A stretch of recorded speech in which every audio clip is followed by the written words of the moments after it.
Election वारी तारीख़ जो मामलो बदस्तूर गुजारत बणियल आहे। पकी तारीख़ कॾहिं ईंदी सवाल हर को करे पियो ऐं हर को उन जे इंतज़ार में आहे। पर इलेक्शन कमीशन गुज़िरियल ॾींहं ताईं बि इहा ॻाल्हि कंदी आई त जेके इलेक्शन आहे उहा पंहिंजे मुक़ररु वक़्त ते थियणु वञे पई, यानी जेका उन खां अॻु हू ॻाल्हि करे चुका आहिनि त जनवरी जो आख़िर वारो जेको हफ़्तो हूंदो उन में असीं इलेक्शन थींदे ॾिसूं पिया ऐं इलेक्शन जे हवाले सां जेके बि मामला आहिनि या जेके तकबंदियुनि वारो कमु हो उहो बि ॼाणा पियो वञे त उहो 30 नवंबर ताईं मुकमल थी वेंदो ऐं उन खां पोइ हीअ जेका पकी तारीख़ हूंदी उहा साम्हूं ईंदी। पर जेसिताईं हीअ तारीख़ साम्हूं न पई अचे तेसिताईं नज़र अचे पियो त मुल्क अंदरि जेतोणीकि चूंडनि जे हवाले सां बार बार बयान साम्हूं अचनि पिया, मुतालबा बि साम्हूं अचनि पिया, पर अञा ताईं जेको चूंडनि खां अॻु वारो माहौल हुजे थो जंहिंमें इलेक्शनी सरगर्मियूं न हुजनि थियूं, कैंपेन्स हुजनि थियूं ऐं उन सां गॾोगॾु नाज़रीन मंशूर साम्हूं अचनि था सियासी पार्टियुनि जा, उहो जेको समूरो सिलसिलो आहे उहो अञा ताईं नज़र न पियो अचे मुल्क अंदरि। ऐं उनजो हिकु वॾो कारण सियासी पार्टियूं इहो ॼाणाइनि पियूं त असांखे ख़बर न पई पवे जेसिताईं पकी तारीख़ न ईंदी, हतमी तारीख़ जे न अचण ताईं असीं पंहिंजी जेका कैंपेन आहे या जेके ॿिया मामला आहिनि उनखे हलाइण खां क़ासिर आहियूं। इहो बि ॼाणायो पियो वञे त जीअं जीअं देरि थिए पई जेके ख़दशा आहिनि उन में तमामु घणो इज़ाफ़ो थींदे ॾिसण में अचे पियो, तमामु घणी वात थी आहे। इहो बि ॼाणायो पियो वञे त हीउ पहिरियों भेरो हूंदो नाज़रीन जो असीं ॾिसंदा आहियूं त हर भेरे ईअं थींदो आहे त जॾहिं इलेक्शन खां अॻु वारी सूरत हाल हूंदी आहे लेवल प्लेइंग फील्ड जे हवाले खे वठी करे इहे मामला तॾहिं वधीक ज़ाहिर थींदा आहिनि जॾहिं इलेक्शन थी गुज़रंदी आहे ऐं इन खां पोइ जॾहिं नतीजनि वारो मामिलो ईंदो आहे त उन खां पोइ हीअ मामला वधीक नज़र ईंदा आहिनि, पोलिंग डे ते ही मामला वधीक नज़र ईंदा आहिनि। पर हिन वक़्तु इलेक्शन जीअं अञा हतमी तारीख़ साम्हूं न आई आहे पर उन खां अॻु ई समूरो जेको प्रोसेस आहे उहो तकरारी नज़र अचे पियो ऐं उन ते आङुरियूं बि खयूं वञनि पियूं, ख़दशनि जो इज़हार बि थिए पियो त उहो मामिलो कीअं सेटल डाउन थींदो ऐं हीअ जेका गुज़ारत आहे इहा कॾहिं हल थींदी ऐं इन में रुकावट केरु आहे, देरि आख़िर छो पई थिए, इन ते पिणु तफ़सीली गुफ़्तगू कंदासीं। निगरां वज़ीर आज़म जा बि इन सिलसिले में कुझु अहम बयान साम्हूं आया आहिनि। उन्हनि इहा ॻाल्हि कई आहे त हीअ निगरां सरकार जो मैंडेट कोन्हे त उहो इलेक्शन जे हवाले सां तारीख़ ॾियनि, हीअ इलेक्शन कमीशन जो कमु आहे। गॾो हू बि इहो बि ॼाणाइनि पिया त जेकॾहिं का शइ पंहिंजे मुक़ररु वक़्त खां देरि थी थिए त उहा जेका देरि हूंदी उनखे ग़ैर आइनी नथो कोठे सघिजे। नाज़रीन लम्स में निगरां वज़ीर आज़म विया ऐं उते जेके मुख़्तलिफ़ शागिर्द हुआ शागिर्दनि पारां सख़्तु सवाल कया विया ऐं ज़ाहिर आहे जेको मुल्क जो माण्हू आहे, हर माण्हू आहे, आम माण्हू आहे ऐं ख़ासि करे यूथ, तमामु वॾो तादादु पाकिस्तान में यूथ जो आहे मौजूदु आहे, नौजवाननि जो, ऐं नौजवान बि इन ॻणतीअ जो शिकार आहिनि ऐं नौजवान बि ज़ाहिर आहिनि समूरे माहौल जो हिसो आहिनि, समूरी शयुनि खे ॾिसनि था त सख़्तु सवाल थिया। उन में बार बार इहे सवाल कया विया त जेको कमु निगरां सरकार जो हो यानी ओवरऑल मॉनिटरिंग करण इन सॼे समूरे प्रोसेस जी उहो छो न पियो थिए, उन ते बि अॼोके प्रोग्राम में असां तफ़सीली गुफ़्तगू कंदासीं। जीअं जीअं जेतोणीकि हतमी तारीख़ न आई आहे पर जॾहिं इहे चूंडनि जो जेको इम्कानु आहे उन खां पोइ सियासी जोड़ तोड़, सियासी इतिहादनि जे हवाले सां बि राब्ता मुलाक़ातूं शुरू थियूं आहिनि, उनखे बि अॼोके प्रोग्राम जो हिसो बणाईंदासीं। गुफ़्तगू जे लाइ जेको पैनल मूंसां गॾु मौजूदु आहे उनजो तारुफ़ असां कराईंदसि। मूंखे जॉइन कयो आहे अॼोके पैनल में नवाब अली वसाण साहब, पाकिस्तान पीपल्स पार्टी जा सीनियर अॻवान आहिनि, सिद्दीकुल फारूक साहब मुस्लिम लीग नून सां तालुक़ु रखंदड़ सीनियर अॻवान आहिनि, वीडियो लिंक ज़रिए अॼोके प्रोग्राम में मूंसां गॾु शरीक आहिनि। मखदूम मोहसिन साहब मूंसां गॾु मौजूदु आहिनि, पाकिस्तान तहरीक इंसाफ़ सां तालुक़ु रखनि था, सीनियर अॻवान आहिनि ऐं नाज़रीन गहरी नज़र रखनि था समूरी शयुनि ते। उनखां सवाइ मूंसां गॾु जमायत इस्लामी जा सीनियर अॻवान आहिनि, मौलाना असदुल्ला भुट्टो साहब, उहे पिणु अॼोके प्रोग्राम में शरीक हूंदा। अवां सभिनी खे भलीकार, अवां सभिनी जी महिरबानी, अवां वक़्तु कढियो अॼोके प्रोग्राम लाइ। अवां सभिनी जी इजाज़त सां आगाज़ जेको गुफ़्तगू जो कयां थी उहो नवाब साहब अवां खां कयां थी गुफ़्तगू जो आगाज़। ऐं अॼु असीं ॾिठोसीं त मुस्लिम लीग नून पारां नेठि मुतालबो साम्हूं आयो जंहिंजी बार बार ॻाल्हि बि थिए पई, एतिराज़ बि साम्हूं अचनि पिया ऐं ख़ासि करे पीपल्स पार्टी जॾहिं लेवल प्लेइंग फील्ड न मिलण जूं शिकायतूं करे पई त इहा ॻाल्हि बि करे पई त तव्हां ॾिसी वठो त मुस्लिम लीग नून न त फ्री एंड फेयर इलेक्शन जी ॻाल्हि करे थी, न त फौरी चूंडनि जो ज़िक्र करे थी। नेठि उहो मुतालबो मुस्लिम लीग नून बि अॼु कयो आहे। अॼु हिकु वॾी वेहक बि थी आहे, बाज़ाब्ता इहा पहिरियों इजलास आहे जंहिंजी सदारत अॼु मियां नवाज़ शरीफ़ साहब कई आहे। कीअं ॾिसो पिया मामलनि खे? वाकई पाकिस्तान पीपल्स पार्टी शुरू खां वठी हिनमहिल हुई ऐं अॻु में बि चयो आहे त जमहूरियत आहे त मुल्क आहे, मुल्क जमहूरियत खे हलाइण लाइ माण्हू इलेक्शन तरफ़ वेंदो आहे। पाकिस्तान पीपल्स पार्टी जी पहिरीं कोशिश ही त इलेक्शन थियणु घुरिजे ऐं ज़रूरु थियणु घुरिजे, जेको टाइम पीरियड आहे कानून मुताबिक़, ऐं इलेक्शन कमीशन खे ई उहो टाइम ॾियणो आहे। उन्हनि खे जेको डिलिमिटेशन जो मसइलो आहे उनखे जेको मद्देनज़र ॾिसंदे त मूंखे जेको लॻे थो त इलेक्शन टाइम ते थी ऐं ज़रूरु थींदी, ऐं उन में असां पहिरियों ई चयोसीं त नून लीग जेको आहे सो जॾहिं आयो मोहम्मद नवाज़ शरीफ़ साहिबु जॾहिं ॿाहिरां आयो त हुन त जलसे में हेॾे वेॾे में कॾहिं इलेक्शन जो ज़िक्र ई कोन कयो, ऐं हुन में असां कोन तव्हांजे एंकरनि ई उन्हनि ॿुधायो त जेको आहे सो नवाज़ शरीफ़ त ॻाल्हि कई ई कोन्हे इलेक्शन जी। जेको आहे असां शुरू खां वठी हाणे बि इहो ई चाहियूं था त इलेक्शन थियणु घुरिजे, ऐं पाकिस्तान पीपल्स पार्टी जमहूरियत ते यकीन रखंदी आहे। पाकिस्तान पीपल्स पार्टी तमामु वॾियूं क़ुर्बानी ॾिनियूं आहिनि। शहीद ज़ुल्फ़िकार अली भुट्टो जी शहादत, मोहतरमा जी ऐं आसिफ अली ज़रदारी साहब 12 साल जेल, तो उन में असांखे हर शइ जी ख़बर आहे त पार्टियूं जा इलेक्शनूं जंहिं शइ में जमहूरियत जो कंट्रीब्यूशन न हूंदो त उहा अॻिते मुल्क न तरक़ी कंदो, न ॿी का शइ अॻिते वधंदी। तो उनखे जेकॾहिं कंटिन्यूटी करणी आहे, जमहूरियत खे मज़बूत करिणो आहे, मुल्क खे मज़बूत करिणो आहे, त इलेक्शन ज़रूरी थियणियूं आहिनि, ऐं इलेक्शन थींदियूं त मुल्क सिधे ट्रैक ते हलंदो ऐं मुल्क तरक़ी कंदो। तो उन में असांजो पाकिस्तान पीपल्स पार्टी जो पूरो कल्ह बि इहो ई हुयो मुतालबो, अॼु बि इहो ई आहे, सुभाणे बि इहो ई हूंदो त फौरन इलेक्शन थिए ऐं फौरन ग्रास रूट ऐं जेको मैंडेट आहे उन्हनि माण्हुनि खे जेको वोट ॾींदो, जेको अॻिते वधंदो ऐं उन शइ खे अॻिते वधाईंदे करे मुल्क तरक़ी तरफ़ ईंदो।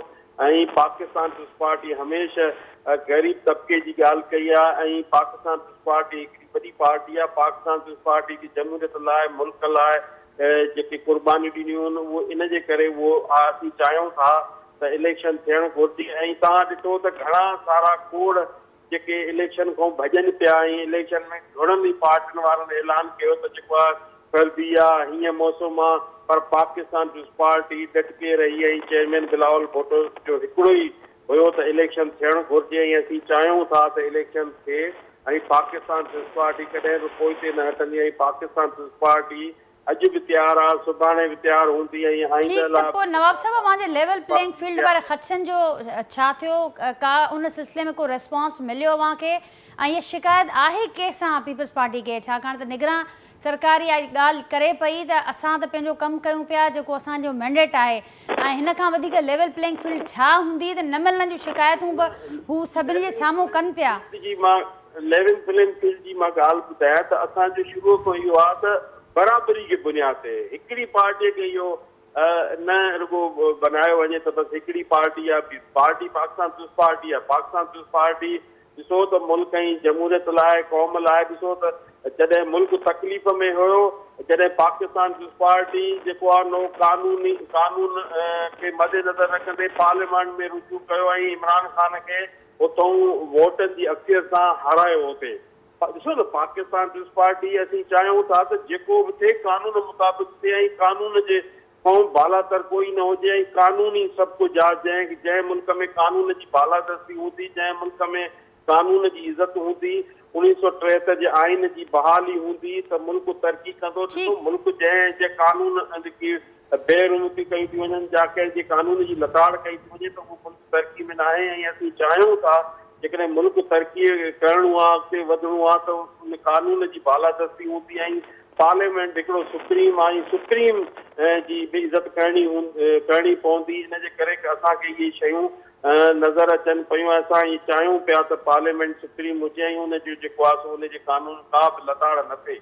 ठीकु नवाब साहब, मूंसां गॾु सिद्दीकुल फारूक साहब बयान, मखदूम मोहसिन बयान, उन्होंने खां भी असी यो ही सवाल रखंदासी। सिद्दीकुल फारूक साहब, आपने सुना नवाब साहब आज भी कह रहे हैं कि बराबरी का जो मौका है वो सबको मिलना चाहिए, और एक पार्टी के अलावा, अब वो नाम भी ले चुके हैं बारहा, उनके अलावा जो दूसरे रहनुमा हैं, ख़ुद पीपल्स पार्टी बार बार ये कह चुकी है कि मुस्लिम लीग नून जो है, जो आपकी पार्टी है, उस जमात को सब कुछ मिल रहा है, लेकिन दूसरों को बराबरी के मौके नहीं मिल रहे हैं। फिर साथ साथ ये भी कह रहे हैं, इससे पहले आज से पहले यही सब कहते आए कि इलेक्शन से भागने की वजह ये है कि अभी मुस्लिम लीग नून चाहती है कि उनको थोड़ा सा टाइम मिले, और ये लोग इलेक्शन से भाग रहे हैं। उसमें मुस्लिम लीग नून, फिर दूसरी पार्टीज़ का भी हवाला दिया गया।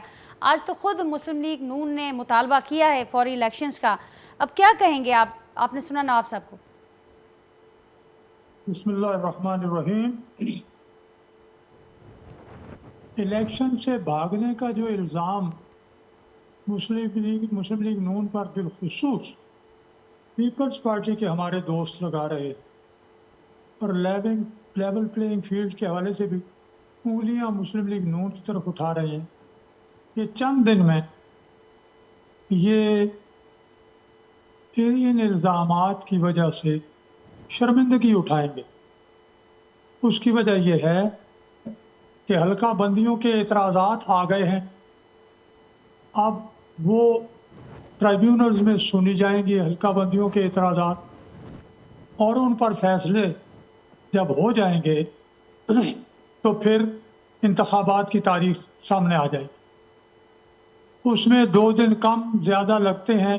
یہی وہ ایک بات ہے جس کی وجہ سے الیکشن کمیشن نے جنوری کا آخری ہفتہ یعنی 25 جنوری سے 31 جنوری کے درمیان کو یہ ایک تاریخ تو کہی ہے، لیکن ایک فکسڈ ڈیٹ کہ 25 کو ہونا ہے، 26 کو ہونا ہے، 31 کو ہونا ہے، فکسڈ ڈیٹ اسی وجہ سے نہیں دے سکے کہ شاید یہ شکایتیں سننے اور فیصلے کرنے میں 2-4 دن اوپر تلے ہو جائے. اب اس کی وجہ میں نہیں چاہتا تھا، نہ چاہتا ہوں کہ پیپلز پارٹی کے دوستوں کے بارے میں کوئی سخت بات کروں، لیکن یہ باز ہی نہیں آ رہا ہے.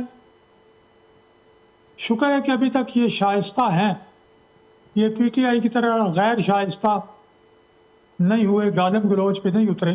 خدا کرے کہ ایسا نہ ہو. Sir P T I Peoples Party کہہ رہی ہے کہ پی ٹی آئی کو بھی برابری کا موقع ملنا چاہیے. وہ صرف اپنی بات نہیں کر رہے لیول پلینگ فیلڈ میں، وہ کہہ رہے ہیں پی ٹی آئی کو بھی ملنا چاہیے، سب کو ملنا چاہیے. میں یہ کہتا ہوں کہ کوئی ایسا سروے آیا ہو جی جس میں یہ بتایا گیا ہو کہ پاکستان پیپلز پارٹی کوئی ٹاپ موسٹ پارٹی ہے اور دوسرے نمبر کی ہے، ان کے لیڈروں کو گرفتار کیا گیا ہو، ابھی ان کے امیدواروں کو اٹھا لیا گیا ہو، ملک میں آنے جانے پر ان پر پابندی لگا دی گئی ہو، ان کے بینک اکاؤنٹس فریز کر دیے گئے ہوں، یا اس طرح کی کوئی چیزیں کی ہوں، تو یہ کہیں کہ دیکھیں جی ہمیں لیول پلینگ فیلڈ نہیں مل رہا. خدا کے بندو، اپنے کینڈیڈیٹس فائنل کرو، جہاں جہاں آنا جانا ہے آپ آئے جائیں. حلقہ بندیاں مکمل جب ہو جائیں گی، اعتراضات ختم ہو جائیں گے، ڈیٹ اناؤنس ہو جائے گی، الیکشن لڑے ہاں. ٹھیک، جس کے یہی ساتھ آپ جانا کچھ چاہیے. ایسا ہی کسی موقع اور پارٹی نے آج نگراں حکومت کا بھی آیا ہے. صدیق الفاروق صاحب، پھر پی ٹی آئی کے لیے فرما دیں. آپ نے بڑا تفصیلی بتایا کہ یہ ان معاملات میں اگر یہ معاملہ نظر آتا، کہیں کوئی بین، کہیں کوئی پابندی، کہیں کوئی رکاوٹ، وہ تو نظر نہیں آ رہی پیپلز پارٹی کے حوالے سے، لیکن پی ٹی آئی کے حوالے سے تو باتیں ہو رہی ہیں. ان کے لیے کیا کہیں گے آپ؟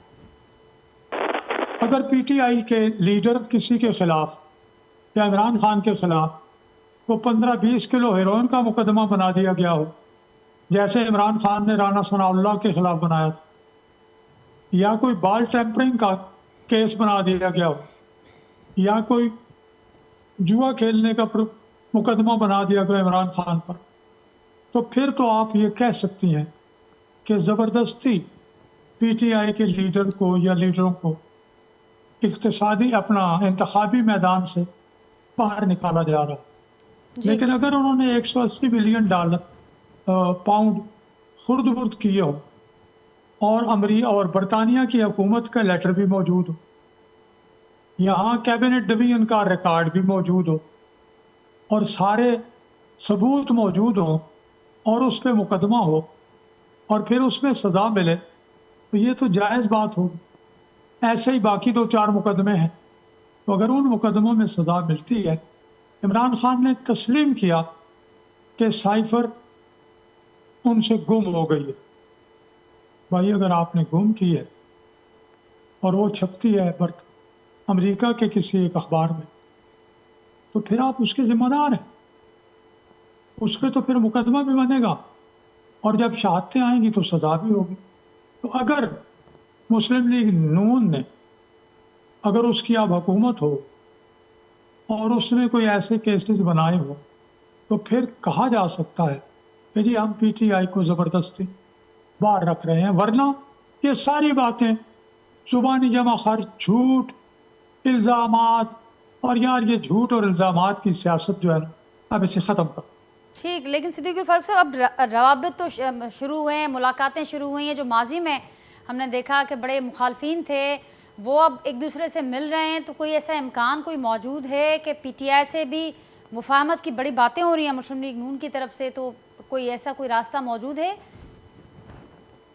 دیکھیے عمران خان کے ٹویٹس پڑھیں، عمران خان کے الزامات پڑھیں، عمران خان کی ساری وارداتیں پڑھیں، تو آپ کو معلوم ہوگا کہ جس لیڈر کی یہ اپروچ ہو اور جو امریکہ کے صدر یا بڑے بڑے لیڈروں کے ساتھ طے شدہ ملاقاتوں کو دم درود اور کچھ جادو ٹونے کی خبروں کی بنیاد پر ملتوی کر دیتا ہو، جو بڑے بڑے فیصلے دم اور منتروں پر کرتا ہو، اس کے بارے میں وہ سیاستدان ہے. مجھے یہ بتا، پہلے تو وہ اپنے معاملات درست کریں، پھر اگر وہ صاف ستھرے ہو کے آتے ہیں، سیاستدان کے طور پر بیٹھتے ہیں.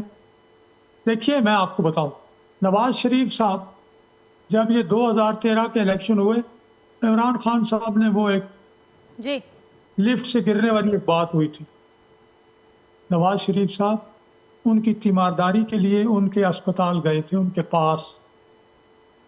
پھر میاں صاحب وزیر اعظم بنے تو عمران خان کے گھر بنی گالا گئے، اور وہ جو سڑک انہوں نے کہا کہ میری یہ سڑک بنوا دیں، نواز شریف صاحب نے مری روڈ سے لے کے ان کے گھر اور پھر کچھ آگے تک وہ سڑک بنوا دی. پھر جب انہوں نے دھرنا دیا، لیکن آل پارٹیز کانفرنس بلائی نواز شریف صاحب نے، تو 126 دن دھرنا دینے والے عمران خان کو بلا کے اپنے رائٹ ہینڈ سائڈ پہ بٹھایا. پھر ان کو اپنا اقتصادیات، معیشت کے حوالے سے معاشی چارٹر پہ دعوت دی. پھر leader of the opposition Shahbaz Sharif نے دعوت دی. پھر وزیر اعظم شہباز شریف نے دعوت دی. کہیں کسی ایک جگہ انہوں نے کوئی مثبت بات کی ہو تو طرز عمل نواز شریف کا دیکھیں، شہباز شریف کا دیکھیں اور لیکن عمران صدیق خان کا الفاروق دیکھیں. صاحب اب تو رابطے شروع ہوئے ہیں. مخدوم صاحب سے جان لیتے ہیں. مخدوم محسن صاحب، نون لیگ جی जेके उम्मीदूं आहिनि उन्हनि ते पूरो लहण लाइ अञा PTI खे महिनत करणी पवंदी. सिद्दीक़ फारूक साहब जी ॻाल्हियुनि मां ईअं पियो लॻे. ॾिसो मैडम, मूं तव्हांजी सॼी ॻाल्हि तफ़सीलन ॿुधी पे ऐं जेको दोस्तनि पंहिंजे राय जो इज़हार कयो, असल में हर पॉलिटिकल पार्टी खे लेवल प्लेइंग फील्ड ॾियणु इहा मुल्की इदारनि ऐं इलेक्शन कमीशन जी ज़िम्मेदारी आहे. ऐं का बि पार्टी ॿिए पार्टी जे हवाले सां डिमांड करे उहा डिमांड पूरी करण जी उहा पॉलिटिकल पार्टी पाबंद नाहे. लेवल प्लेइंग फील्ड जी अगरि ॻाल्हि कई थी वञे त उन जे हिसाब सां अगरि असांखे त बार बार इहे रूमर्स हलाया था वञनि, हालांकि शइ पॉसिबल कान्हे त तव्हांजो निशानी बैलेट ते कोन हूंदो, तव्हां इलेक्शन विढ़णु तव्हांखे न ॾिनी वेंदी. इहो सिर्फ़ु असांजे वोटर्स खे, असांजे सपोर्टरनि खे, असांजे दोस्तनि खे मायूस करण जे लाइ अहिड़ियूं ख़बरूं कयूं थियूं वञनि, हालांकि जंहिंजो हक़ीक़त सां को तालुक़ु कोन्हे, कंहिं बि इदारे सां असांजो को टसल कोन्हे. असांजो पाकिस्तान असांजो मुल्क आहे ऐं असीं हिन मुल्क जी बका जे लाइ असीं सम्झूं था त असीं हिन मुल्क जी वॾे खां वॾी पॉलिटिकल जमात आहियूं ऐं जंहिंजी हर सूबे में हिकिड़ी रिप्रेज़ेंटेशन आहे. बाक़ी इन अंदाज़ तरीक़े जी ॻाल्हि करणु, ॻाल्हियूं जी टेबल ताईं हर सियासतदाननि खे अचणो पवंदो. बाक़ी असांजो वाज़िब मौक़िफ़ आहे, हालांकि असांजा सभिनी पार्टीज़ सां अगरि तव्हां कंपेयर कयो त सभिनी खां बदतर लेवल प्लेइंग फील्ड असांखे ॾिनी वई आहे, जंहिंमें असांखे इज़हार राय रखण जो बि इख़्तियार कोन्हे. असांजे माण्हू एक्स पार्लियामेंटेरियंस खे, असांजे ईंदड़ कैंडिडेट्स खे इहा ख़बर कान्हे त असीं केॾी महिल किथे असांखे अरेस्ट कयो वेंदो, केॾी महिल असांखे किथे असांखे कूड़नि केसनि में खयो वेंदो. पर उन जे बावजूदि बि असीं चऊं था त इलेक्शन थियणु खपे ऐं इलेक्शन जनवरी फेबरवरी त छा, इलेक्शन 90 डेज़ जे अंदरि थियणु खपंदी हुई. उहा न थी आहे त असांजे दुनिया में असांजो तमामु ग़लति मैसेज पियो वञे. ऐं हींअर बि जनवरी जी शइ क्लियर कान्हे, ऐं जे हींअर बि जनवरी फेबरवरी में अगरि इलेक्शन नथी थिए ख़ुदा न ख़ास्ता त मार्च में सेनेट जो टाइम पीरियड पूरो पियो थिए. सेनेट जी पोइ सेनेट बि एक्सटेंड थी वेंदी जीअं प्रेसिडेंट ऑफ पाकिस्तान जो, हालांकि प्रेसिडेंट ऑफ पाकिस्तान असांजी पार्टी जो जो एक्स MNA आहे, असांजे पार्टी सां वाबस्तु आहे। असीं चऊं था उनखे आइनी तौर पे 5 साल पूरा थियण उनखे उनजो उहिदो ख़तमु थियणु खपे हा, पर उनखे बि एक्सटेंड कयो वियो आहे। इन सां हिकिड़ो मुल्क में आइनी बहरान पियो वधे। उन खां अलावा तव्हां ॾिसो त निगरान प्राइम मिनिस्टर साहिब त आहे, ठीकु आहे, हुनजी तव्हांजी कैफ़ियत तव्हां ॾिठी, जीअं हुन सां कुझु स्टूडेंट्स अगरि चंद सवाल कयो त कीअं परेशान थी वियो। ई जंहिंमहिल अक़वाम मुतहिदा में असांजे मुल्क जी नुमाइंदगी कजे थी त ओॾी महिल असांखे हिकिड़े बहितर नुमाइंदे जी ज़रूरत आहे। ऐं ईअं नथो चवां त असांजे पार्टी लीडर खे हुते प्राइम मिनिस्टर करे हुते मोकिलियो, पर कहिड़ी बि पॉलिटिकल पार्टी जो हुजे, हा, अगरि का बि पॉलिटिकल पार्टी जमहूरियत जी ॻाल्हि कंदी, का बि पॉलिटिकल पार्टी मुल्क खे मुस्तहकम करण जी ॻाल्हि कंदी त असीं हुन सां गॾु बीहंदासीं। ऐं असां सभिनी खे ग़लतियूं असां सभिनी में हूंदियूं, ऐं नथो चवां त सिर्फ़ु ग़लतियूं ॿियनि पॉलिटिकल पार्टीज़ में या नवाज़ लीग में, पीपल्स पार्टी में, ग़लतियूं पाकिस्तान तहरीक इंसाफ़ में बि हूंदियूं। असांखे हींअर मिच्योर थियण जी ज़रूरत आहे। असीं सभु इन एक्सरसाइज़ मां गुज़रिया आहियूं, असीं सभु क़ुर्बानियूं ॾेई हिते आहियूं। ख़ासि करके जेके 3 वॾियूं जमातूं आहिनि उन्हनि इहे सभु शयूं फेस कयूं आहिनि। पीपल्स पार्टी फेस कयूं आहिनि, नून लीग फेस कयूं आहिनि, तहरीक इंसाफ़ सम्झा थो हिन साल जे अंदरि उन खां वधीक शयूं फेस कयूं आहिनि। ठीक, पर असीं मखदूम अञा साहब फेस कयूं पिया। असीं दुरुस्त पिया फरमायो त अवी चयो त ग़लतियूं बि सभिनी खां थियूं, असीं रियलाइज़ बि कयोसीं, ऐं हीउ वक़्तु मेच्योरिटी जो आहे। पर हिन वक़्तु बि उहा अवांजी पार्टी हुजे, उहा पीपल्स पार्टी हुजे, जेके पार्टीज़ लेवल प्लेइंग फील्ड जी ॻाल्हि कनि थियूं, उन्हनि जो मुतालबो इहो त कोन्हे त असांखे को हिन बाब खे मुस्तक़िल तौरु बंदि थियणु घुरिजे। हू त पंहिंजे पंहिंजे स्पेस जी ॻाल्हि कनि पियूं। अॼु बि हिन बाब खे बंदि करण जो त को ॻाल्हि कोन पियो करे। ॾिसो, बाब खे बंदि करणु कंहिं बि हिकिड़ी जमायत जे वस जी ॻाल्हि कान्हे। हा, अलबत्ता तव्हांजो इहो सुवालु वैलिड आहे त असांखे इन शइ जी डिमांड करणु खपे, ऐं हुन सां तव्हां सां बिल्कुलु एग्री कंदुसि।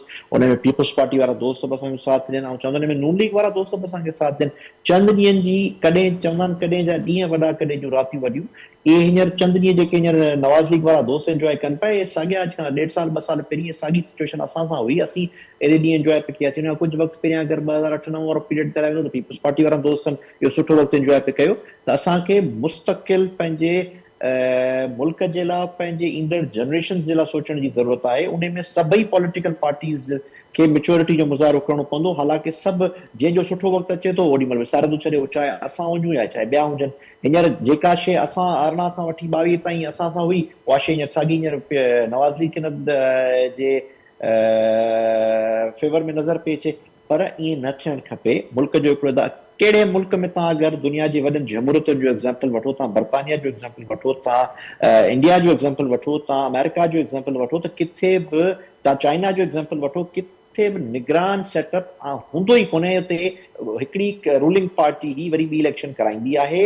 ऐं अगरि तव्हांखे यादि हूंदो त पुठे दफ़े जॾहिं हारियल कैंडिडेट उन शइ खे तस्लीम कंदो आहे त अॼु वाक़ई हारे विया, पर हुते धांधली जो कॉन्सेप्ट न हूंदो आहे। हिते असां वटि इलेक्शन ते सवाल निशान आहिनि। हिते पहिरीं ॻाल्हि त इलेक्शन कमीशन का बि पॉलिटिकल पार्टी खां क्रिटिसाइज़ नथो कयां। इलेक्शन कमीशन जवाबु ॾे त 90 ॾींहंनि जे अंदरि हींअर इलेक्शन छो नाहे थी।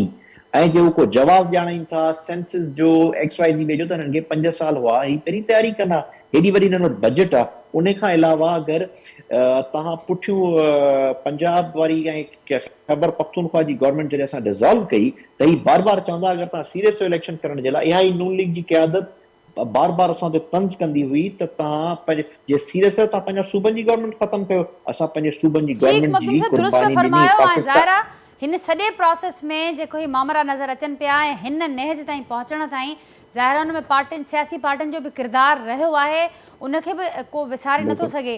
मूंसां गॾु मौलाना असदुल्ला भुट्टो साहब आहिनि। मौलाना साहब अस्सलाम वालेकुम। मौलाना साहब भलीकार चवंदा तव्हांखे बि प्रोग्राम में सिद्दीक़ुल फारूक साहब, नवाब अली वसाण साहब, मखदूम मोहसिन साहब मूंसां गॾु जेके प्रोग्राम में शरीक आहिनि। अवी सभु लेवल प्लेइंग फील्ड जी ॻाल्हि कनि पिया। ऐं हिते ज़िक्र इहो बि थियो त हिन वक़्तु बि ही जेका ॻाल्हि कई पई वञे त असां सभिनी सां किथे न किथे जेके ज़्यादतियूं थियूं, जेके मामला थिया, हिन वक़्तु बि उहो बाब मुस्तक़िल तौरु कीअं बंदि थींदो, उन में कीअं सियासी पार्टियुनि जो किरदारु हूंदो, उन ते ॻाल्हि न पई थिए। ॻाल्हि हिन ते थिए पई त असांखे जेको स्पेस आहे उहा असांजी स्पेस श्रिंक कई पई वञे, उनखे असांखे न पियो ॾिनो वञे। त उन ते छा राय रखो था अवां? ऐं ख़ुदि जमायत इस्लामी मिलियन मार्च जो हिकिड़ो ऐलान कयो आहे, अवी बि लाहौर में मौजूदु आहे, उन पुठियां कहिड़ा मक़सद आहिनि उहो बि वाज़े कजो। त ॻाल्हि इहा आहे त असांजे मुल्क में सभ खां वॾो मसइलो इहो आहे त इहा करप्शन आहे, इहा असांजे मुल्क जो सभ खां वॾो मसइलो आहे।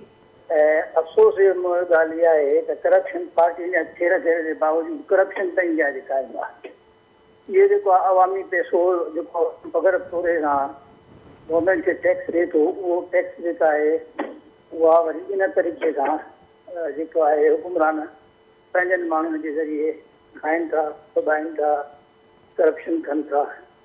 पोइ असांजे मुल्क जो सभ खां वॾो मसइलो करप्शन आहे। ॿियनि मुल्कनि जंहिंजा हींअर नाला थी कयूं, इंग्लैंड आहे, अमेरिका आहे, पर इवन भारत में बि उहो करप्शन जो रेट न आहे जेको हिते असांजे पाकिस्तान में आहे। असांजे पाकिस्तान जे माण्हू इलेक्शन विढ़ंदा ई ईंदा आहिनि त साईं इहो हिकु क़िस्म जो धंधो आहे, करोड़ रुपयो ख़र्चु कंदासीं, वरी 5 सालनि में 10 करोड़ रुपयो कमाईंदासीं। त इन करे असांजे मुल्क जो सभ खां वॾो मसइलो उहो करप्शन आहे। मुंहिंजे ख़्याल में असां सभिनी सियासी जमातुनि खे इन ॻाल्हि ते अहद करणु खपे, सोचणु खपे ऐं पाकिस्तान जो असांजे बचनि जो मुस्तक़बिल इन सां वाबस्तो आहे त असां हिन करप्शन जे ख़ात्मे जे लाइ गॾु थियूं ऐं करप्शन जो ख़ात्मो जेको आहे उहो तमामु ज़रूरी आहे। ॿी ॻाल्हि जेका आहे उहा इहा आहे त असां रूल ऑफ लॉ कोन्हे, कानून जी बालादस्ती जो असां वटि तसवुरु कोन्हे। जीअं हाणे हिते त हिन खां वधीक ॿी कहिड़ी ॻाल्हि आहे त इलेक्शन जेका आहे उहा जेके मुंतख़िब हुकूमत हूंदी आहे उहा कराईंदी आहे ऐं असां वटि जेको आहे उहो पूरी सिस्टम आहे ईंदो आहे। हाणे इहा जमहूरियत न आहे न, इहा त कानून जी हुकुमरानी न आहे। तंहिं करे जमहूरियत जे लाइ कानून जी हुकुमरानी ज़रूरी आहे।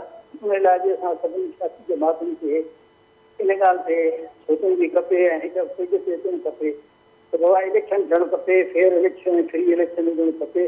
पोइ हुन में अलॻि खटे, ॿिए खटे, मुंहिंजी पार्टी खटे, मुखालिफ़ पार्टी खटे, मां हारायां या खटां, पर मुल्क जो मुफ़ाद हिन में आहे त असां मुल्क में फेयर इलेक्शन करायूं। असांजे मुल्क में फेयर इलेक्शन कयूं था ऐं मुल्क में न कोन्हे का त पार्टियुनि जे अंदरि बि इलेक्शन जेका आहे उहो कोन्हे का। पार्टियूं बि शख़्सियात जे नाले सां आहिनि, ख़ानदाननि जे नाले सां आहिनि, ख़ानदाननि जी पार्टियूं आहिनि, ख़ानदान जेके आहिनि उहे हुकुमान संता वारे सां। इहो जेको आहे ॾाढो अफ़सोसनाक आहे। इन करे मां सम्झां थो त पाकिस्तान में जमहूरियत जे बका जे लाइ ज़रूरी आहे त ख़ानदानी निज़ाम जे बजाए असांखे पंहिंजे पार्टियुनि में बि जमहूरियत आणणु खपे ऐं इहो बि इम्कान मौजूदु हुजे त बाबा असांजो हिकिड़ो लीडर जेकॾहिं आहे सुभाणे इहो लीडर थी सघे थो, उन पुट जो न थींदो या उन ख़ानदान जो माण्हू न थींदो, बल्कि पार्टी जो कोई माण्हू लीडर थी सघे थो। त असांजे जेको मुल्क में हिन वक़्तु ताईं असां 76 साल ईअं ई गुज़ारियो आहे, या त कोई हुकुमरान रहिया आहिनि या जेकॾहिं सियासतदान बि आया आहिनि त उन में जमहूरियत खे फ़रोग़ कोन ॾिनो आहे, कानून जी हुकुमरानी जे लाइ कुझु न कयो आहे ऐं करप्शन जेका आहे सभ खां वॾो मसइलो आहे। ठीक मुराद साहब, फिलहाल त करप्शन जे ख़ात्मे लाइ जेको इदारो आहे उन जे मुस्तक़बिल जो बि हिन वक़्तु तायुन थिए पियो त उन जो मुस्तक़बिल छा हूंदो, जेको नेब जो इदारो आहे। ऐं दुरुस्त अवी फरमायो पिया ऐं ज़ाहिर आहे इलेक्शन जी बि मां ज़िक्र कई ऐं हर पार्टी उनजो इंतज़ारु करे पई ऐं नवाब साहब उनखे जोड़ियो बि इन सां वञे पियो त जेसिताईं पकी तारीख़ नथी साम्हूं अचे, पकी तारीख़ साम्हूं अचण खां पोइ जेका ही अनसर्टेनिटी वारो माहौल आहे, हर पासे ग़ैर यकीनी आहे, इन जो ख़ात्मो ईंदो। पर छा हिन जो ख़ात्मो ईंदो जेके पार्टीज़ विच में जेके ही मामला नज़र अचनि पिया, मुल्क अंदरि जेका ही सियासी अफ़रा तफ़री नज़र अचे पई, हिकु तजवीज़ बि पीपल्स पार्टी साम्हूं आई आहे नेशनल ग्रैंड डायलॉग जी, उनखे कीअं बि डिस्क्राइब कंदा त उन जी ज़रूरत छो महसूसु करे पई पाकिस्तान पीपल्स पार्टी हिन वक़्तु ऐं केरु इनिशिएट करे सघे थो? उहो ई ॾिसो न, असां पहिरीं चऊं था त असां इलेक्शन तरफ़ वञणु चाहियूं था। नेशनल डायलॉग सभिनी पार्टियुनि जो पाण में थियणु घुरिजे, वेहणु घुरिजे। जॾहिं पार्टियुनि खे इलेक्शन लड़णी आहे त उहे छो हिक ॿिए खां डिनाए कनि। हाणे तव्हांखे यादि हूंदो जॾहिं हुकूमत इन्हनि जी असां डायलॉग जी कोशिशि कई PTI सां, PTI उन शइ खे रिजेक्ट कयो। PTI सिर्फ़ु ऐं सिर्फ़ु तव्हांजे साम्हूं आहे इहो चवणु पई चाहे त असांखे डायलॉग करिणो आहे त उन्हनि सां करिणो आहे, तव्हां सां नाहे करिणो। तो तॾहिं त इहे माण्हू मार खाइनि था, तॾहिं त माण्हू इहे बालातर थी था वञनि, तॾहिं त इहे शयूं थियनि पयूं। पर हाणे त पोज़ीशन तब्दील थी चुकी आहे। हाणे अमी ॿुधायो त हाणे छा पीपल्स पार्टी वञे पई इतिहाद करणु PTI सां? ॾिसो, असांजो इतिहाद फ़िलहाल कंहिंसां ई कोन्हे। असांजो इतिहाद इहे वक़्तु अचण ते जॾहिं इलेक्शन अनाउंस थींदी उन खां पोइ पार्टी डिसाइड कंदी ऐं उन खां पोइ पार्टी फ़ैसिला थींदा। हिन वक़्तु जॾहिं इलेक्शन जो ऐलान ई कोन्हे, इलेक्शन का थियण लाइ अञा का डेट ई कोन ॾिनी आहे, अञा को अहिड़ो को माहौल ई कोन ठहियो आहे, त इहे पहिरियों इताद कीअं ठहंदो? ठीकु, त पोइ हाणे जेके मुलाक़ातूं या जेके राब्ता जिन जो आगाज़ थियो आहे उन्हनि में हाणे छा उनजी छा एजेंडा हूंदी? लेवल प्लेइंग फील्ड वारो मामिलो वधीक बहस हेठि हूंदो या कि नेशनल डायलॉग या कि ॿिया मामला हूंदा? असां था चऊं त ॾिसो न, पहिरियों ई असांखे चयोसीं त जॾहिं त सियासतदान वेहंदा त डेट जो बि अनाउंस थींदो न। इलेक्शन कमीशन जॾहिं ॾिसंदी त भई सभु सियासतदान सभु पार्टियूं हिकु प्लेटफॉर्म ते आहिनि त उन्हनि खे मजबूरन उहो इलेक्शन जो ऐलान करिणो पवंदो।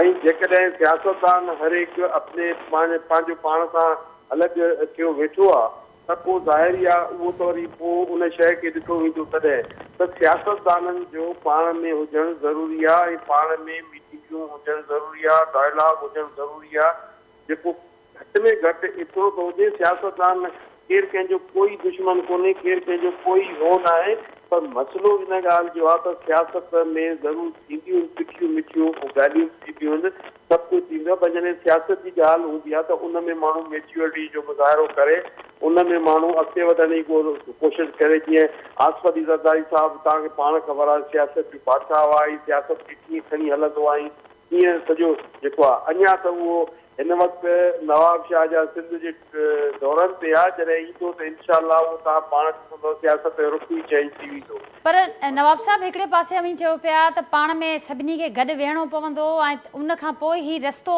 अॻियां वधीक हमवार थींदो इलेक्शन खे वठी करे।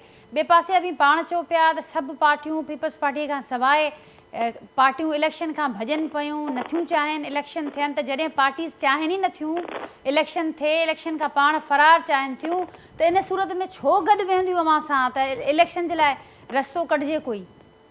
न ॾिसो न, मां पहिरियों ई चयो त पाकिस्तान पीपल्स पार्टी शुरूअ खां वठी चाहे पई त इलेक्शन थिए, अॼु बि चाहे थी, सुभाणे बि चाहे थी त इलेक्शन थिए। पाकिस्तान पीपल्स पार्टी इन करे चाहे थी त जमहूरियत हूंदी ऐं मुल्क मज़बूत हूंदो ऐं मुल्क सुठे ट्रैक ते हलंदो। तो ॾिसो पाकिस्तान पीपल्स पार्टी पुराणी पार्टी ऐं उहा सम्झे थी ऐं उन शइ ते गहरी नज़र आहे चेयरमैन बिलावल भुट्टो ज़रदारी साहिब जी, ऐं उन शइ खे उहो सम्झी सघे थो, उहो ई चाहे थो त इलेक्शन थिए। हाणे ॾिसो कोई पार्टी नथी चाहे, कोई कीअं थी चाहे, हर हिक जो पंहिंजो माइंड सेट आहे, त उन में पाकिस्तान पीपल्स पार्टी जो कहिड़ो कसूर? पाकिस्तान पीपल्स पार्टी चाहींदी न त पोइ इन तजवीज़ खे तव्हां इंश्योर कीअं कंदो? पीपल्स पार्टी इनिशिएट कंदी या इंतज़ारु कंदी त को ॿियो नेशनल ग्रैंड डायलॉग लाइ अॻियां अचे? न ॾिसो, पाकिस्तान पीपल्स पार्टी जी इहा ख़ुशूसियत आहे त पाकिस्तान पीपल्स पार्टी अॻिते वधण जी कोशिशि कंदी आहे। इन जे करे कि चाहे केरु बि हुजे, जमहूरियत लाइ, मुल्क लाइ, इलेक्शन लाइ पाकिस्तान पीपल्स पार्टी कोशिशि वठंदी।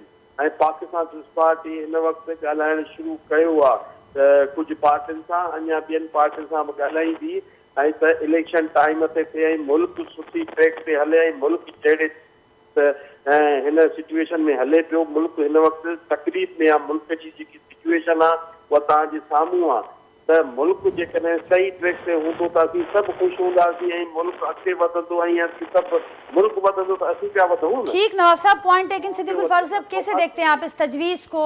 नेशनल ग्रैंड डायलॉग वक्त की अहम ज़रूरत है, क्या कहेंगे आप?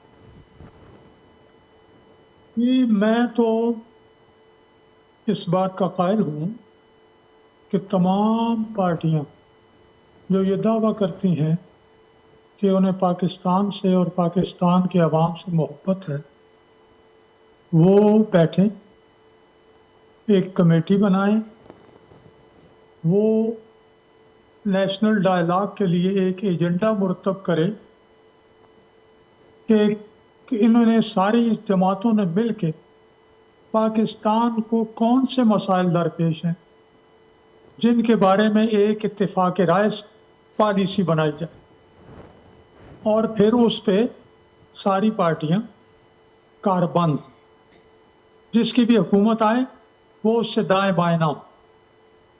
लेकिन ये ग्रैंड डायलॉग पहले इलेक्शन हो जाए, इलेक्शन होने के जल्द बाद ये लोग जब अपने अपने असम्बली के मेंबरान पार्लियामेंट के मेंबरशिप का हल्फ उठा लें तो फिर लीडरशिप जो है ये ये काम कर ले। लेकिन पीपल्स पार्टी ताकि समझती जो है, भी सिद्दीक उल हुकूमत फारूक साहब बने। सॉरी टू इंटरप्ट यू, वो समझते हैं कि नहीं इलेक्शन नहीं हो रहे, इसलिए तो वो चाह रहे हैं कि ग्रैंड नेशनल डायलॉग हो, सारी सियासी पार्टीज, सारे जो उनके कायदीन हैं वो सर जोड़ के बैठें तो फिर कोई रास्ता निकले। ऐसे तो इलेक्शन की हतमी तारीख नहीं आ रही सामने। इलेक्शन हो रहे हैं, इलेक्शन में कोई किसी किस्म की कंफ्यूजन नहीं है, ठीक, कोई गैर यकीनी कैफियत नहीं है। कल भी चीफ इलेक्शन कमिश्नर ने दो टोक वाजे कर दिया, सारे चैनल्स ने वो दी खबरें, जी अखबारात जो आज के हैं सारे अखबारात पढ़ लें, अंग्रेजी, उर्दू, जी। सिंधी, पश्तो, बलोची, सारे पढ़। ये खामखा, मैंने अर्ज किया ना, खामखा एक मसला जो है वो प्रोपेगेंडा करते हैं कि जी वो नहीं हो रहे। ओ भाई इलेक्शन हो रहे हैं खुदा के फजलो करम से, और जिस दिन फैसले डिलिमिटेशन के हतमी हो गए, ठीक। तमाम अपीलें निबट गई, तारीख आ जाएगी। तो आप समझते हैं सिद्दीक उल फारूक साहब कोई रुकावट नहीं और ये खामखा का एक प्रोपेगेंडा है, क्या फ़ायदा हो सकता है, क्यों इस वक्त प्रोपेगेंडा बनाया जा रहा है? जी मीडिया में जगह लेने के लिए जिन जिन की कारकर्दगी जो है वो अच्छी नहीं है, वो अपनी उस कारकर्दगी से तवज्जो हटाने के लिए इल्ज़ामात की सियासत कर रहे हैं। जिनकी कारकर्दगी है सड़कों पर जाएं, महल्लों में जाएं, शहरों में जाएं, यूनिवर्सिटियों में जाएं, चारों सूबों में जाएं, आज़ाद कश्मीर गिलगित बल्तिस्तान में जाएं, जिनके काम नज़र आते हैं उन्हें इस किस्म के प्रोपेगेंडे की, झूठ की, अफवाहों की ज़रूरत नहीं है। ठीक, सिद्दीक उल फारूक साहब पॉइंट टेकन। और फिर शायद यही एक बड़ा सबब है कि मुस्लिम लीग नून की जो इंतखाबी मुहिम है उसमें बड़ी तेज़ी आई है इन दिनों, बाकी पार्टीज तो बड़ी खामोश हैं। मखदूम मोहसिन साहब आप ये छाछ बताइए कि अगर हमें जी यकीन ना हो कि इलेक्शन हो रहे हैं तो हम इलेक्शन मुहिम को क्यों तेज करें? नहीं, वो तो ये कह रहे हैं कि ना सिर्फ आपको इलेक्शन के होने का यकीन है बल्कि उसके बाद कामयाबी का भी यकीन है, तो इसलिए ये सिलसिला ज़्यादा तेज है। बात यह है कि हमारी कारकर्दगी सामने है, ठीक, माशी कारकर्दगी, बैंकों की डीनेशनलाइजेशन, नई नई एयरलाइनें, नए नए airport, Gwadar, CPEC, motorways, एटमी धमाके, यूनिवर्सिटियाँ, कॉलेजेस, बच्चों को लैपटॉप, स्कॉलरशिप्स, मुल्कों के साथ अच्छे ताल्लुकात, अच्छे डायलॉग। कोई एक फील्ड हो तो मैं बताऊं, ठीक। हर मैदान में अल्लाह के फजल करम से मुस्लिम लीग नून की कारकर्दगी है। पॉइंट है कि सिद्दीक उल फारूक साहब, मखदूम मोहसिन साहब छा चवंदो, इल्ज़ामनि जी सियासत में कुछ न थींदो, रोडनि ते अची कारकर्दगी ॾेखारणी पवंदी।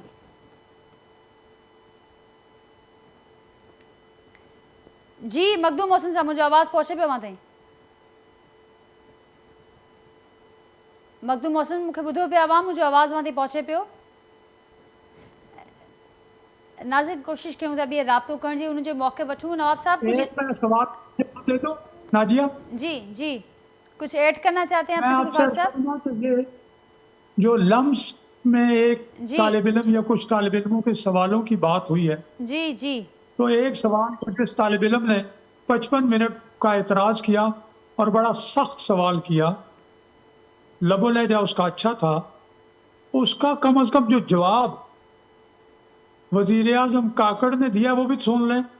इतना, वो मेरी पार्टी के नहीं है, जी कोई ऐसी बात नहीं है, लेकिन इतना उम्दा जवाब दिया है, इतना उम्दा जवाब दिया है कि मैं कहूँगा वो आप सुनाएं अपने सामीन को, नाजरीन को। बिल्कुल सिद्दीक उल फारूक साहब, वो जवाब वहाँ पर जो बैठे थे सामीन उन्होंने भी सुनाया और वैसे भी वो जवाब है, उनका ये कहना था कि वो आप ही के लिए, वो एक कैबिनेट जो मीटिंग थी वो आप ही के सिलसिले में वो हो रही थी और उसका जवाब उन्होंने ये दिया था। और उसके साथ साथ कुछ और भी बड़े अच्छे सवालात उनसे हुए, बड़े सख्त सवालात हुए जिनका उन्होंने जवाब दिया।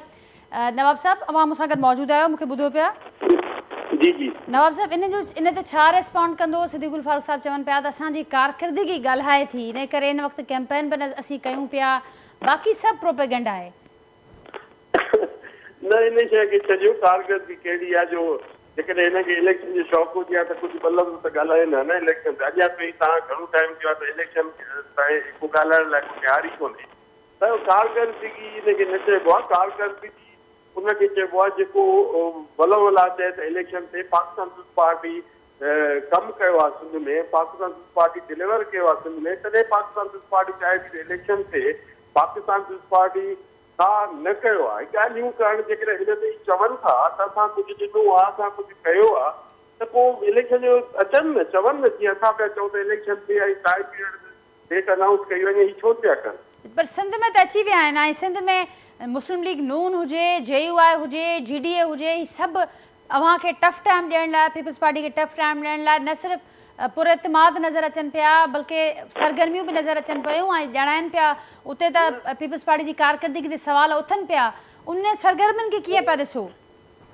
न उहो भली हुजनि, असां कॾहिं चयो आहे जॾहिं असां जमहूरियत जी ॻाल्हि कयूं था त भली जेके बि इतिहाद थियनि, ॾिसो न पाकिस्तान पीपल्स पार्टी लाइ खोड़ सारा इतिहाद ठहिया आहिनि, माज़ी में बि ठहिया आहिनि ऐं हर वक़्तु ठहंदा ई पाकिस्तान पीपल्स पार्टी लाइ जेके आहिनि न इहे इतिहाद थियण सां पाकिस्तान पीपल्स पार्टी ते फ़र्क़ु कोन पवंदो ऐं जेके बि इतिहाद ठहनि इंशाअल्लाह पाकिस्तान पीपल्स पार्टी सिंध में बि कंदी ऐं पंजाब में यूनिवर्सिटियूं इंशाअल्लाह पाकिस्तान पीपल्स पार्टी खणी वेंदी, बलूचिस्तान में KPK में कोशिशि पाकिस्तान पीपल्स पार्टी आहे, पाकिस्तान पीपल्स पार्टी कमु कया आहिनि। पर अमान नवाब साहब बिल्कुलु दुरुस्त पिया फरमायो, पर माज़ीअ में जेके इतिहाद ठहिया, जेके मामला थिया, उन वक़्तु पीपल्स पार्टी वटि एतिरियूं लेवल प्लेइंग फील्ड खे वठी करे अहिड़ा मामला नज़र कोन आया, अहिड़ी शिकायतूं नज़र न आयूं, अहिड़ा ख़दशा नज़र न आया। हिन भेरे सूरत-हाल मुख़्तलिफ़ नज़र अचे पई त ॼाणायो पियो वञे त हिकिड़ो जेको कारण आहे हिन बेचैनीअ में वाध जो पीपल्स पार्टी जी, उहो सिंध अंदरि जेका हिन वक़्तु हलचल नज़र अचे पई सियासत में, उहो बि आहे। न मूंखे नाज़िया जेको लॻे पियो त सिंध कहिड़ा बि इतिहाद थियनि, केतिरो कुझु बि ठहे, पाकिस्तान पीपल्स पार्टी ते कोई असरु कोन कोई पाकिस्तान पीपल्स पार्टी अॻु में बि मुक़ाबिलो कयो आहे, हाणे बि मुक़ाबिलो कयो आहे। पाकिस्तान पीपल्स पार्टीअ जेको आहे तमामु घणियूं जेके सीटूं खटियूं आहिनि ऐं पाकिस्तान पीपल्स पार्टीअ हिकिड़ो तारीख़ वर्जन की आहे त तव्हां भली जेके जॾहिं इलेक्शन थियूं उनजो तव्हां मार्जन ॾिसंदव, हाणे जो मार्जन ॾिसंदव ऐं इंशाअल्लाह जेके हाणे इलेक्शन हूंदी उनजो अञा वधीक मार्जन पाकिस्तान पार्टी सुठो पाकिस्तान पीपल्स पार्टी डिलीवर कयो आहे। पाकिस्तान पीपल्स पार्टी कमु करे ॾेखारियो आहे, पाकिस्तान पीपल्स पार्टी मासिस में रहे, अवाम में रहे थी, त उन में तव्हांखे पाण फील कंदो, तव्हां पाण ॾिसंदव पाकिस्तान पीपल्स पार्टी उन हाणे जेकॾहिं हीअ जेकी तव्हां ॻाल्हि कई ॿियूं जेके पार्टियूं जेकॾहिं इहे चाहिनि हा, इहे चवनि हा त छो न थियूं इलेक्शन जो ऐलान कनि, छो न इलेक्शन में अचनि, छो नथा इहे कनि? ज़ाहिर आहे हुननि खे लॻे थो उन्हनि खे को त का शइ आहे त इलेक्शन शायदि असां न कढी सघंदासीं, तॾहिं इलेक्शन में हू न पिया अचनि। पर हू त चवनि था ऐं सिद्दीक़ुर फारूक साहब जीअं फरमायो त असां त पंहिंजी जेका कैंपेन आहे उन में तेज़ी आणे छॾी आहे, उहो नज़र बि अचनि पियूं सरगर्मियूं, त हू ॼाणाइनि पिया त ही बाक़ी पार्टीज़ प्रोपेगेंडा कनि पियूं। इलेक्शन कमीशन बि गुज़िरियल ॾींहुं वाज़े कयो त असीं जेका टाइम ॾिनो आहे उन खां अॻियां जनवरी खां अॻियां चूंड न वेंदी, मुक़ररु वक़्त ते थींदी, त उन खां पोइ बि ख़दशनि जो हुजणु इन जो छा कारण आहे? जी नवाब साहब, जेकॾहिं इलेक्शन कमीशन वाज़े कयो आहे, गुज़िरियल ॾींहुं बि उन्हनि इहा ॻाल्हि कई आहे त जेका तारीख़ वारो मामिलो आहे जनवरी खां अॻियां न वेंदो, त पोइ बि जेकॾहिं ख़दशा आहिनि त उन ते सवाल उथनि पिया त हाणे ही पार्टीज़ रुॻो नैरेटिव ठाहिनि पियूं, हिकिड़ो ॿी का ॻाल्हि कोन्हे। न ॾिसो न, असां चाहियूं पिया, ॾिसो असां शुरू खां वठी चाहियूं था, अॼु बि चाहियूं था, सुभाणे बि इहो ई चवंदासीं इलेक्शन टाइम ते थियणु घुरिजे ऐं टाइम ते थिए। हाणे उहो तव्हां पाण हुनखे माशाअल्लाह तव्हां एनालाइसिस कयो त केरु पार्टी चाहे थी, कंहिंजी आहे पोजीशन, कंहिंजी न आहे, कंहिं कमु कयो आहे, कंहिं न कयो आहे।